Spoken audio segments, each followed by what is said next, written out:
Hello ভাই বোনেরা, কেমন আছেন? আজকে আমি করলা দিয়ে কই মাছ ঝোল করবো। দেখেন, কই মাছগুলো কাটতে সুন্দর করে মেখে তেলত ভাজে নিচ্ছি।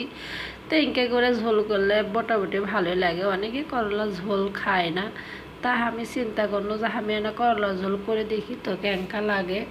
তো করলা ঝোল করতে বেশি কিছু লাগে না, ওই যে একটু মশলা টশলা দিয়ে তারপর দেখছেন মাছগুলো আমার ভাজা হয়ে গেল।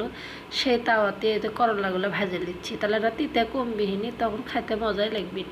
তো সেজন্য আলুগুলো দিয়ে অনেকক্ষণ ধরে কষাইয়ে কষাইয়ে নিমো নিয়ে তারপর যে করলা আর মাছ ভেজে থুছি সেলে এক এক করে সব ঢেলে দেবো। দিলে করলা এর নাও তিতা লাগবে জানেন না, সেই মজা হয়। আপনারা যদি ইনকে করে রান্ধেন তো দেখবেন কি ভাজিচ্ছে ঝোলটা আরও বেশি মজা হচ্ছে।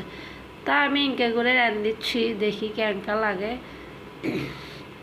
মাছগুলো দিয়ে দিন। আমার ভিডিও যদি ভালো লাগে অবশ্যই কমেন্ট করবেন, শেয়ার করবেন।